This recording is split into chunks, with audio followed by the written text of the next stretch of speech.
Tamil Nadu government சர்வீஸை பொறுத்த வரைக்கும் தமிழ்நாடு கவர்மெண்ட் சர்வன்ட்ஸுக்கு 2 வகையான அட்வான்சஸை கவர்மெண்ட்டு சேங்ஷன் பண்ணுது. ஒன்று வட்டியுடன் கூடிய முன்பணங்கள், 2வது வட்டி இல்லாத முன்பணங்கள். இந்த வட்டியுடன் கூடிய முன்பணங்கள் தலைப்பில் எதெல்லாம் வரும் அப்படின்னு பார்த்தோம்னா, ஹவுஸ் பில்டிங் அட்வான்ஸ் அப்படின்னு சொல்லக்கூடிய வீடு கட்டுவதற்கான முன்பணங்கள், 2வது வெஹிக்கிள் அட்வான்ஸ் வாகன முன்பணங்கள், 3வது பர்சனல் கம்ப்யூட்டர் அட்வான்ஸ் கணினி முன்பணம் அப்படின்னு சொல்லுவோம், 4வது மேரேஜ் அட்வான்ஸ் திருமண முன்பணம்.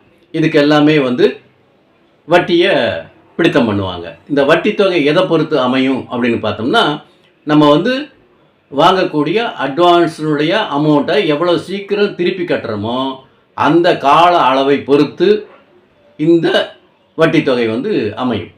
இப்போ மேக்ஸிமம் 60 இன்ஸ்டால்மெண்ட்டு தான் கொடுத்துருப்பாங்க. இப்போ அந்த 60 இன்ஸ்டால்மெண்ட்டில் கட்டணும்னு அவசியம் கிடையாது. 50 இன்ஸ்டால்மெண்ட்லேயே நம்ம கட்டி முடிக்கலாம், அல்லது 40 இன்ஸ்டால்மெண்ட்டில் கூட கட்டி முடிக்கலாம்.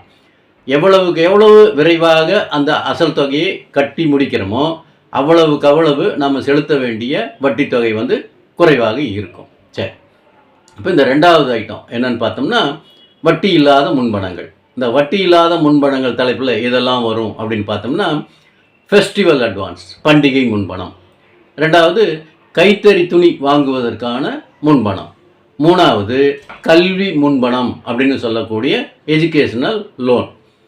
இப்போ இந்த 3மே அதிகபட்சம் 10 இன்ஸ்டால்மெண்ட்டில் நம்மகிட்ட பிடிப்பாங்க. இதுக்கு வட்டி தொகை எதுவும் பிடித்தம் பண்ண மாட்டாங்க. அதனால் இந்த வட்டி இல்லாத முன்பணங்களை கிட்டத்தட்ட எல்லா கவர்மெண்ட் சர்வெண்ட்டுமே அவைல் பண்ணிக்கலாம் அவங்களுடைய தகுதிகளுக்கு உட்பட்டு.